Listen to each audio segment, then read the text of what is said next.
Hello, and welcome back to the final lesson of Module 5. In the fifth and final lesson of this module, we are going to talk about building customer loyalty. As a reminder, at any stage, feel free to pause the video to take notes, rewind to hear information again, or stop the video to complete a learning activity. Let's begin. In this module, we will cover 3 topics, each of which have been designed to introduce marketing and start you on the path to being a social entrepreneur. Our topics are building a community of customers, increasing customer lifetime value, and encouraging customer referrals. The first topic focuses on building a community of customers. As mentioned in the beginning of this module, in the first lesson, customers have needs and wants.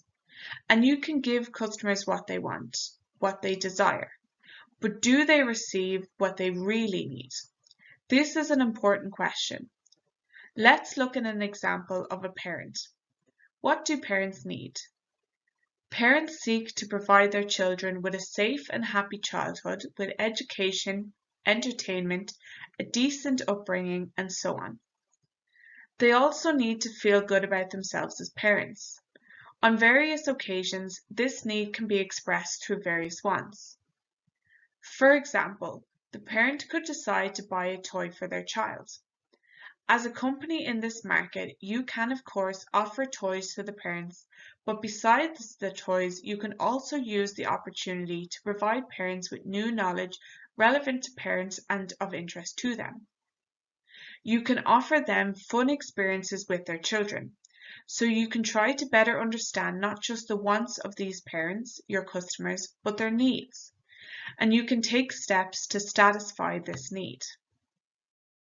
If you know your customers well, you should be able to create material or content on a regular basis that would be of interest to them. You can thus keep your name and your existence consistently in your customers' minds. As soon as the customer senses a need that is relevant to your company, they will think of you, because you've managed to be constantly on their radar. For example, you can stay in touch with parents, continuing the previous example, by email. You could regularly send them various interesting ideas for games that they could play with their children in the car when they are going somewhere and they need to keep the children entertained. This shows that you understand that your customers are parents who have this specific need. Yes, that need might be expressed through a range of wants during any given year, but as a company, you constantly help them satisfy this need. It is also important to state here that you have a story, both as a company and as an individual, and don't be afraid to tell that story. How did you launch your business? Why did you start it? Where are your origins? Where do you see yourself in 5 years? Why this business? Use the space that is available to your company. And when I say space, I mean both the physical space you have, if you have a store, for example, but also the virtual space, your social media page, your website, and so on. But remember, your social media page and website are for the business, so keep the information you post relevant to your business and your customers. Use the space so that you remind customers about your company and to tell them your company story. Human connections are very important and can be very valuable. This can really differentiate you from the rest. Let's talk about increasing customer lifetime value. It should be clear that any company can increase the level of profit they get from one and the same customer. But how can you do this? We've spoken a little about this in the previous lesson, and we will come back to it again a little later. But the first way to do this is to raise your prices. If we want to get more money per customer, we can charge each customer a higher price. If the customer really values what you offer in the market, if they appreciate you as a company, they will accept this price rise if it is explained clearly to them why this is necessary. Why is it important to your company to raise prices for the same offering, say from the past year? If the customer understands this and finds it logical, and they value your presence in the market, you can make a bigger profit from the same customer by raising your prices. Then there is the concept of upselling, which we discussed in the previous lesson. If you really understand your customers' needs and wants, you should not shy away from upselling. You can communicate with your existing customers and offer them something more expensive or valuable, something that gives you a bigger profit. If you understand your customers' needs and wants well, you will be able to sell them something that meets those needs and wants, even if it costs more. You can also do the same, but in terms of cross-selling. This means selling your customer an additional item, and naturally, this too must match their needs and wants. If you can offer them something else, perhaps something the customer did not know about, and it matches their needs and wants, you can be sure that the customer will benefit from this if they value and appreciate your company. Finally, we have the option of increasing the purchase frequency of existing customers. Keep reminding the customers about your proposition. Make new offers. Use various techniques and steps to regularly bring that customer back to your storefront, to make purchases, to interact with you, and so on. These are the 4 ways to get a larger profit from one and the same customer, which means you are increasing their customer lifetime value. The customer stays with you longer, and they bring you more profit. Just to be clear, this is a mutually beneficial transaction. This is not about tricking customers. It is about providing customers with something that meets their needs and wants, for which they are willingly paying.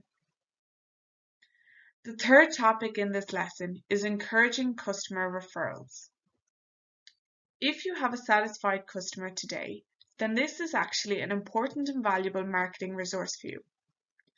Very often you can ask those customers directly to refer their friends and family to you as new customers. They are an important resource. In many cases, you can work out the following offer. You can tell your existing customers how much you appreciate them and how important that customer is to you, how grateful you are to have them. And you can promise those existing customers some kind of added benefit, something attractive that they could use if they refer someone else to your company who makes a purchase. And you can also offer something that your existing customer can pass on as a benefit to that referred customer. For example, I could say to you, refer my business to your friends. If your friends become my customer, you get so-and-so and your friend gets so-and-so. Besides your current customers, other companies can also refer your company to their customers. Let's stop to think about the kinds of companies that would logically be your allies. The businesses whose customers are similar to yours or are the same segment, but you offer different things. You are not direct competitors. Let's look at 2 examples. If you sell children's toys, then someone selling children's clothing could be good allies for you, and you can refer customers to them. They can refer customers to you, and so on. If you sell tour packages, then hotels and guest houses can be good partners. You can get customers from their clientele, and you can also send customers their way. It is useful to try and make this partnership more profitable for the businesses. In many cases, you can arrange a referral fee or percentage to these customers if they send you customers your way. In the previous lesson, we calculated the customer acquisition cost in the case of advertising.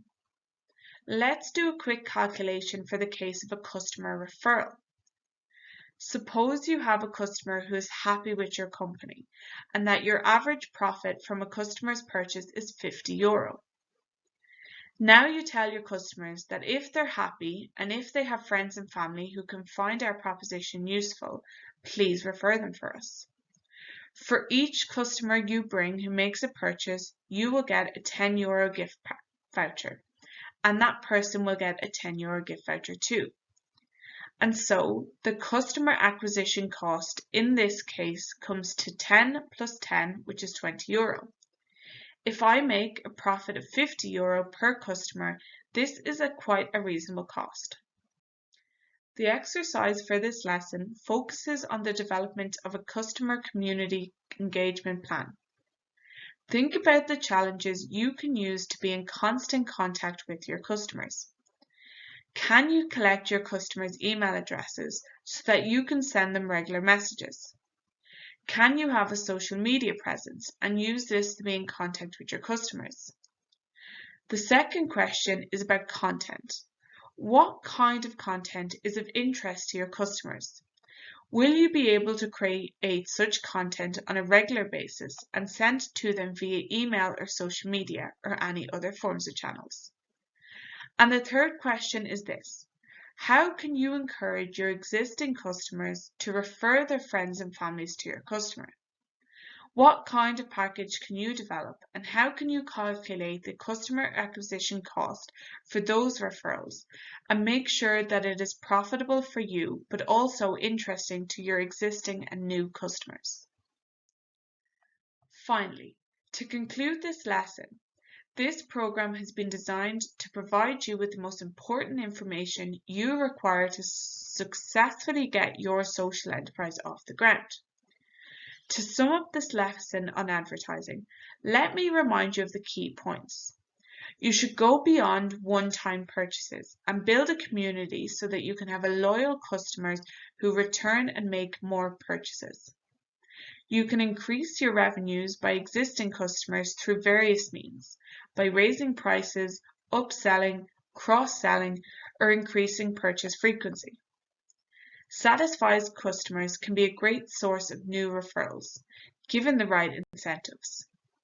Looking forward to seeing you again in the next module.